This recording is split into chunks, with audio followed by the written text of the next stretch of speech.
Hello everyone, yes, my name is Anneli and today I'm delighted to be spending some time with you talking about the power and the promise of a blended learning solution. Specifically, I'm going to use a case study from one of my clients, Mercedes-Benz, to talk you through the brilliance of a blended learning solution and how, using the right formula, we can end up with the kind of program that gets real results. Results like promotions, changing in work environments, and even awards.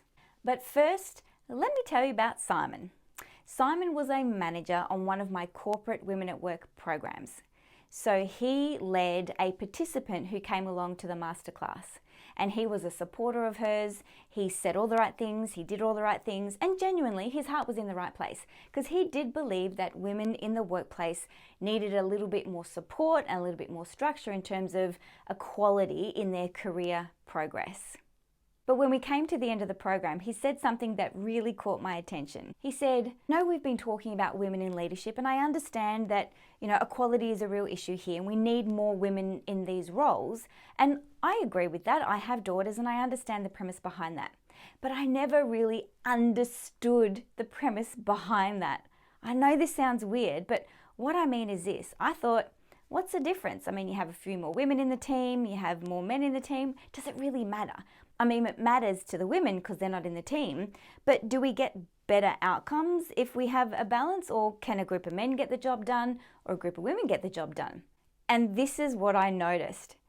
I started hiring more women into my teams because I was told it was the right thing to do, and I believe it's the right thing to do. But I'm just ticking the box until I realized it was genuinely better. I actually realized that having more women in the team meant better conversations, better outcomes. Everything was just better with a balanced team. And now I'm a massive advocate. So I used to be ticking the box, but now I'm wholly behind the program. And this is the kind of result, this is the kind of aha moment, the kind of ownership and engagement that we want from a blended learning solution. In fact, any learning solution. So today is about building sustainable outcomes from this kind of program. How to really help participants own and engage with the material in a way that creates the sustainability. Sticky learning. I mean, as a trainer, an L&D expert, someone in HR, you know that it's one thing to get people to understand concepts, and it's something entirely different to get them to own those concepts, to embed those behaviors on their own and for the long term. This is about how to own learning, how to drive learning, and ultimately how to deepen the learning. So let's talk about Mercedes-Benz as our case study for today. Now, I did a program of work with them, the Women at Work program, over a course of about 3 years in total, from mid-2016 to mid-2019. And over the course of that time, we had around 50 females come through that program. Initially, we started with the more senior women, but what happened was, as we were rolling out that program, it became really obvious that this wasn't just a program for women in leadership. Nay, in fact, this was a program for women at work, and this was something that was going to impact women at all levels across the organisation. It also started in one particular area, but by the end we had expanded it to all the different areas of the Daimler Group brand.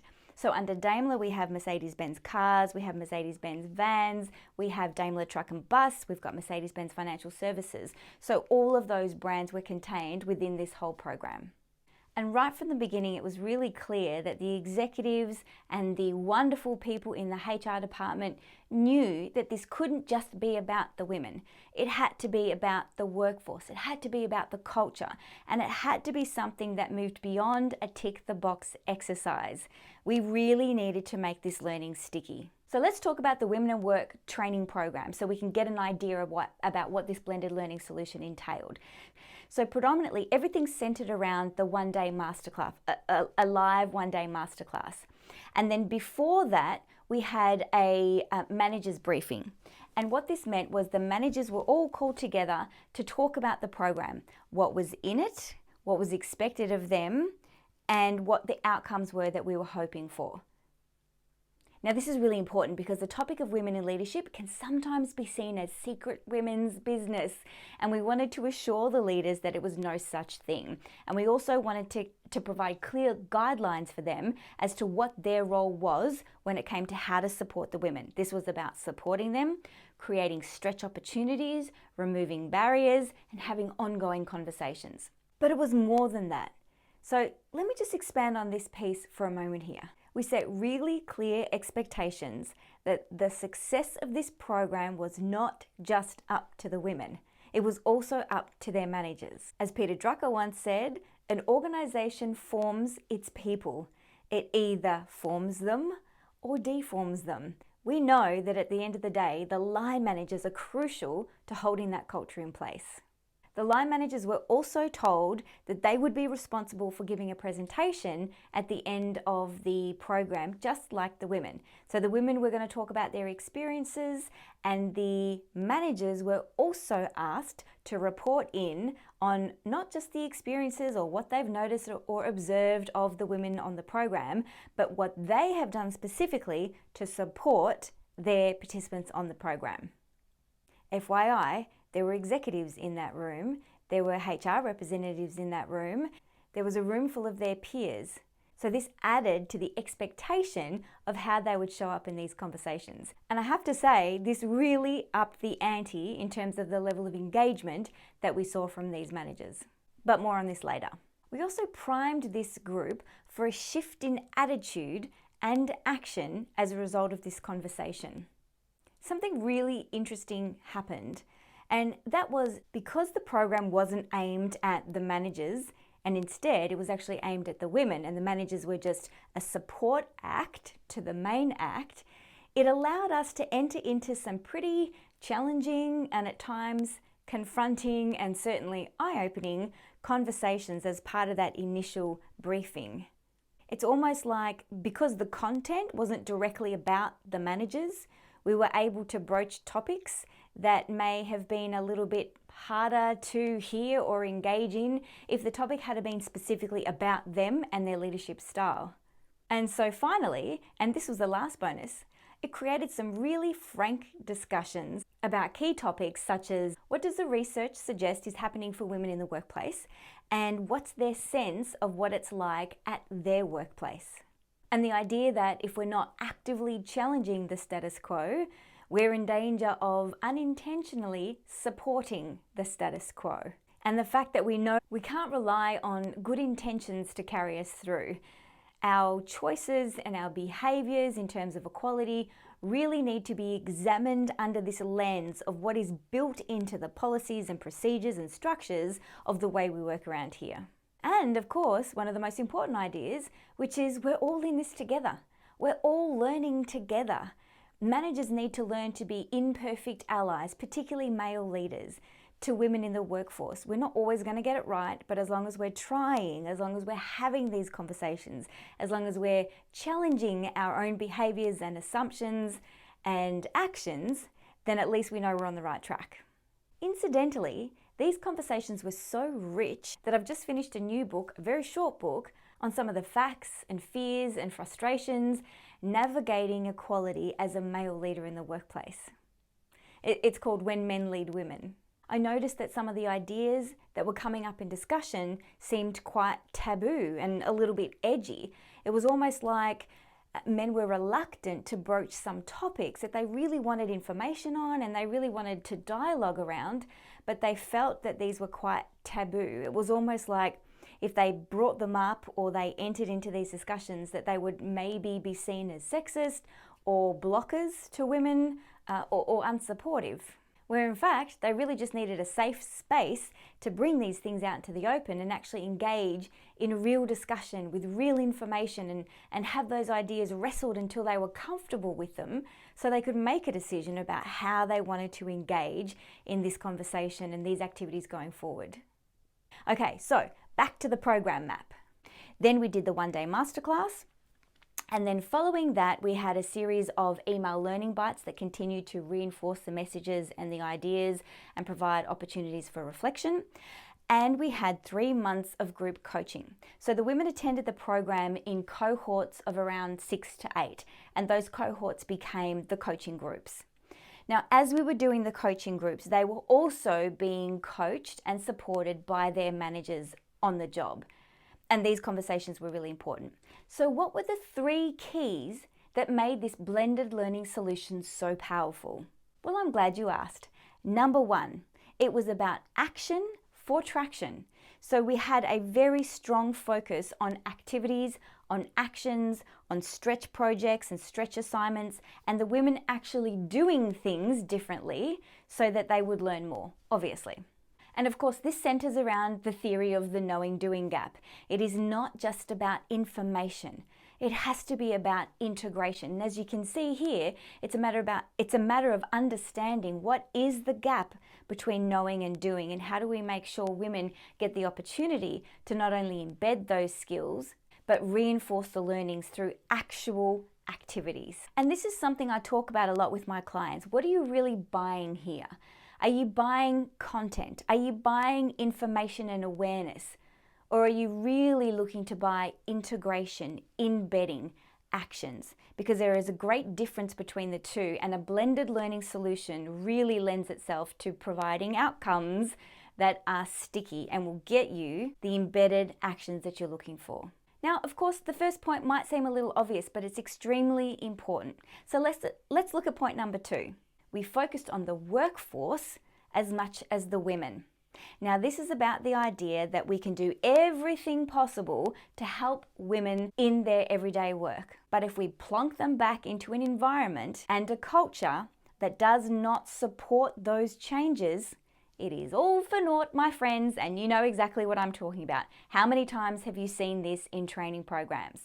So we spent a lot of time talking about, thinking about, and designing for this idea of how can we change the system and not just work on the sisters, y'all.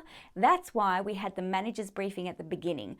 This was an opportunity for us to set the intention and clearly articulate to these managers that they had just as much skin in the game for what happened with the women as the women did themselves. So we asked them that at the end of this program, at the lunch celebration, they would also be required to talk about what they have done to support their women as part of this process. So it wasn't just, the wins that the women have had, but it's also what have I done as a manager to clear the way, to provide opportunities, to provide feedback, to really be there, shifting and challenging the system.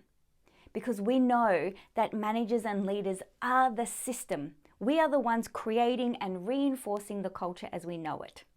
We also took a cascading rollout effect, which meant that we had touch points over time, which had continual attention and continual focus on this program, which not only shifted the culture slowly, because remember it's a blended learning solution, so we have many touch points anyway in one program, but we had multiple programs over the course of a couple of years. So the momentum and the engagement and the enthusiasm for the program just continued to build and create its own momentum of change. As a by the by, I've written a white paper on do women really need help to progress? And it was my attempt to help organizations and leaders and women understand the role they had to play in shifting the dial on something like this. So if this particular topic is of interest to you, I'm happy to send you that, and I'll in fact talk more about that at the end. And the third key to the power of a blended learning solution is to focus on peers, not presenters. Now, as much as I would love to say I am an amazing presenter and coach and am solely responsible for all the results, I know that is not true. Well, hopefully some of that's true, but I know I'm not solely responsible for all the results. In fact, I hope I'm not. And I know after 15 years of doing this work that peer power is sometimes way more important than willpower, and certainly more important than the role of one presenter. And what do I mean by this? Well, after a while from that program, and after people came out of the program, women started self-organizing. They started continuing the coaching conversations we had begun as a group. They started setting up different groups where women could come together and have lunches and bring in mentors and hear from people speak. So they were creating self-sustaining learning systems. Hello, don't we love that? They gave each other feedback. They gave each other support and they kept the learnings alive. Now, you know you've hit a milestone in your ownership and engagement of a program when people not only drive it, but they start developing new content and initiatives around it. Now, as a result of this blended learning approach, it wasn't just the obvious wins that were the best wins. And when I say obvious, I mean expected outcomes, like promotions, flexible work arrangements, feelings of empowerment, more opportunities, and exposure to senior people in the business and clients. One woman became the first BDM ever in a very male-dominated environment. Another woman won an award for innovation because she felt empowered to take matters into her own hands and was no longer waiting for permission. And multitudes of women stopped doing the office housework and started setting up structures for people to share that workload. And this became more ingrained in the culture. No, it wasn't just that, even though that was all fabulous. The real power and the real wins here, the real power of the blended learning solution, of having conversation with the managers and then a gap and then access to the content through the workshop and then ongoing coaching conversations with me and the group and the managers, the real power of that approach was its ability to get into the fabric of the organization and change the culture. Conversations changed. A new level of awareness set in. Things just started to shift. The managers of the women, remember, who represent the culture, who represent the way things are done around here, started co-creating the next level of intervention. Maybe we should focus on inclusive leadership. Maybe I need some more support in really understanding what's happening in this space. Maybe we need to broaden our lens from women to other areas as well. And is it just me, or isn't this every trainer's dream, that the participants start co-creating the next level of experience because they're excited, they're engaged, and they're really buying into the content? I know it's mine. So we've hit our goals, we've got our wins, we've changed the culture, we've changed the conversations, and we've created more opportunities for women in leadership roles. But even better, we've created a whole cohort of people interested in the next level, interested in the next iteration, and ready to take on the challenge. So whilst this is the end of my story, this is not the end of their story. That is to be continued. If you want more information about this case study, the ins and outs, what we did, what we didn't do, feel free to get in touch. I'd be happy to speak with you about it. And of course, this is how you can get access to that white paper I was talking about. Do women really need help to progress? Just send me a text with this information. I'll make sure it gets to your inbox. All right, enjoy the rest of the conference.